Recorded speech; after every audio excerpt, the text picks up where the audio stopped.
performance artist, and I'm also an academic, and so I study performing arts from the perspective of the field of anthropology. And as an artist, I've been drawn equally to the so-called high-class forms of dance, as well as the lower-class forms of dance. And as an academic, I've tried to understand how is it that a society makes these distinctions between elite and popular culture. It's my goal to share with you all today a little bit of what I've learned from my research, and that is the interpretation of a performance, how we categorize things as good or bad, is highly subjective. It's informed by our political and moral values. So what I consider to be good art might be very different from what someone in another culture, or even within my own culture but another generation, considers good art.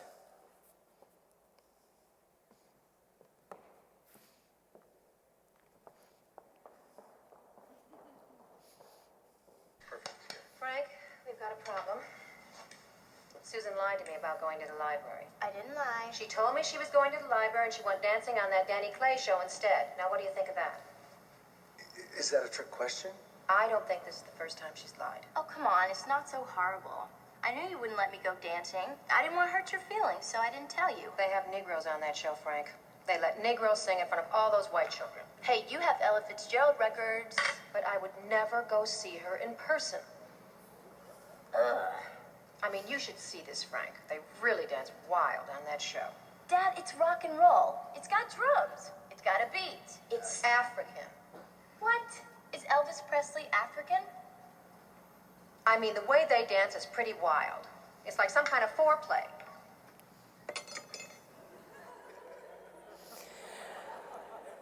Now, this film forms part of a genre that I like to call white girl can dance, of which obviously I'm a huge fan.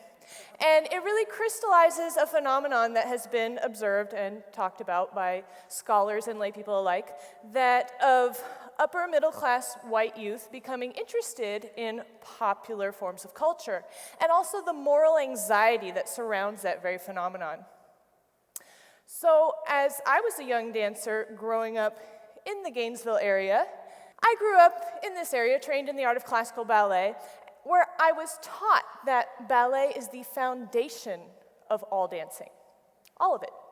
I was also taught that I would never make it as a ballerina because I have a very modern body, and that modern dancing was for those who couldn't make it as ballerinas. So didn't really spark my interest for modern dancing because it was seen as inferior. And although I loved classical ballet, I continue to practice the art of classical ballet. I felt a bit deceived by this art form and the culture surrounding this art form that wasn't accepting of my natural self. So I was yearning for another form of self-expression. What I really was interested in was hip-hop. And unfortunately, the Gainesville community is not the type of environment that produces a lot of street dance. So a friend of mine at the time suggested that I investigate the Brazilian martial art of capoeira, which ironically shares a lot of choreographies in common with hip-hop. So lo and behold, through the local capoeira community, I was able to learn to spin on my head and all sorts of fun acrobatic skills. And this actually brought me closer to my current research with Brazil's most internationally recognized art, dance, and music form, which is samba. Now, performance studies research shows us that cultural forms like dance form a sort of meta-language where you can read deep-seated values within a given culture or society. So you can actually see and feel the political and spiritual history of a culture through its dance forms. The United Nations Educational, Scientific, and Cultural Organization, otherwise known as UNESCO, just in the last decade launched an international research project with the specific goal of protecting intangible, otherwise known as living, cultural heritage. Now, intangible heritage includes language, religious practices, culinary arts, music and dance. And in its mission statement, UNESCO has written that the value of living heritage lies in the wealth of knowledge and skills that is passed through one generation to the next. So if that particular cultural form is lost or augmented, then that specific knowledge is also lost or augmented. Now we have evidence through the colonial period to the present of the interpretation of non-white dancing bodies, that is, Africans, indigenous persons, and their descendants, of these dancing bodies as inherently dangerous and hypersexual, as we saw clearly in the video clip. This is a dominant interpretation within our culture. So UNESCO is keenly aware of that interpretation, and this project is specifically aimed at counteracting the detrimental effects of colonization on the cultural practices of colonized people. Which brings me closer to my current research with the Brazilian art of samba.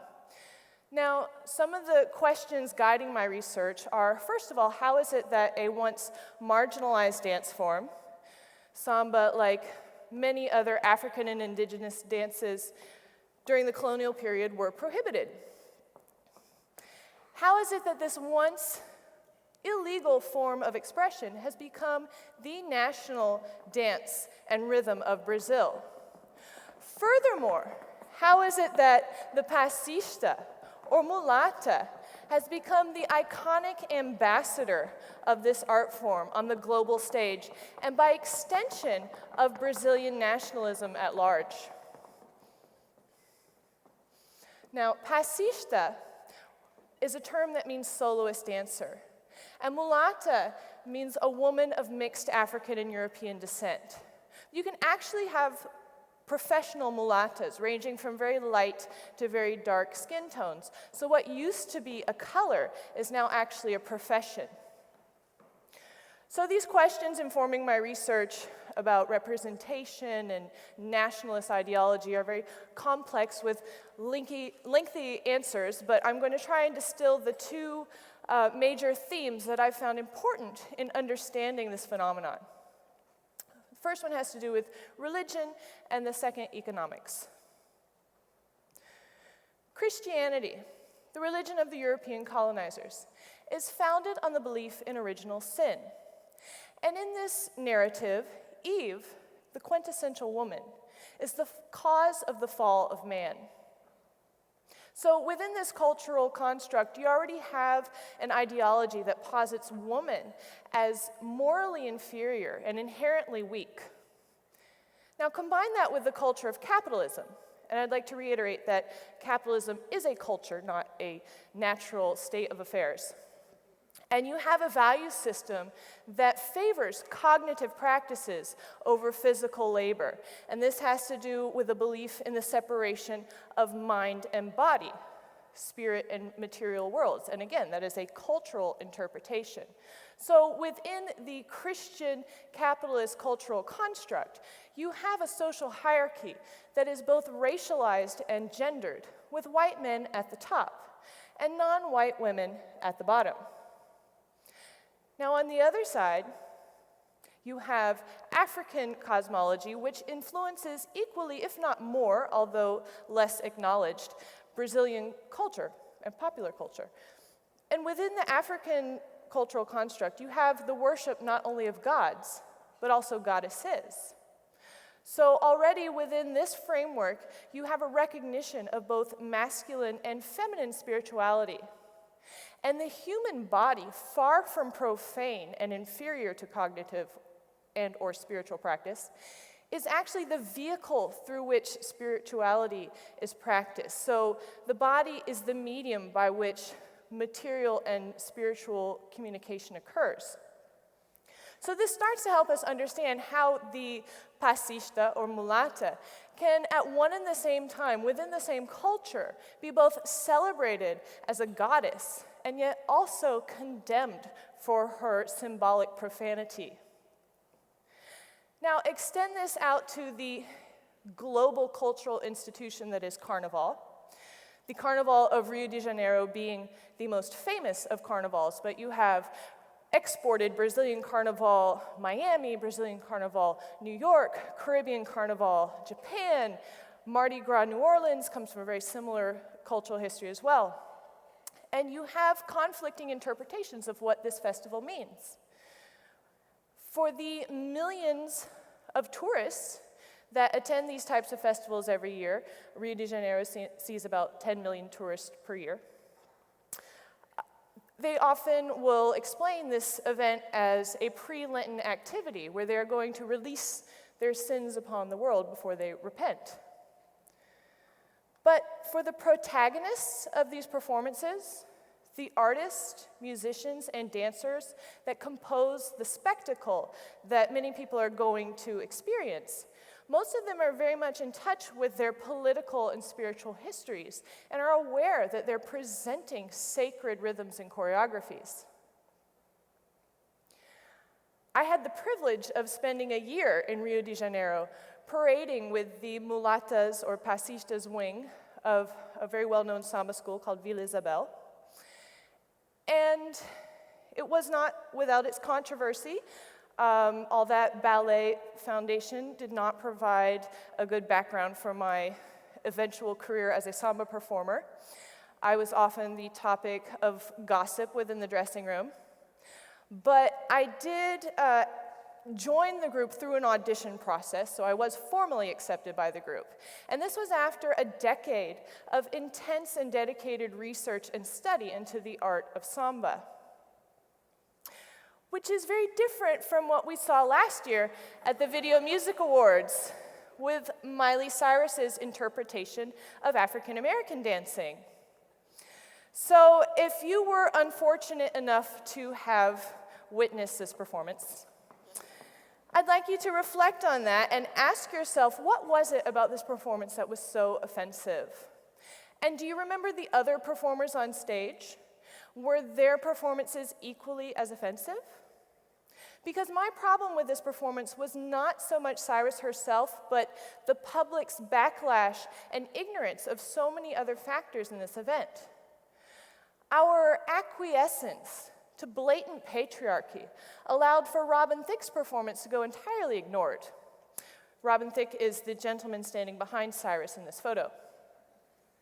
And our cultural expectation that African American women should dance provocatively also allowed for their performances to go unnoticed. My problem with Miley Cyrus is not that she spent so much time twerking on stage, but that she twerks so poorly. She clearly achieves her twerk through knee pumping and lacks the necessary thrust of the hip joint through the sagittal plane. And it is this specific movement that has demonized so much of Afro-descendant dance forms in the colonized world. Cyrus's arrogance is in assuming that she knows how to twerk because it has saturated our entertainment scene for centuries.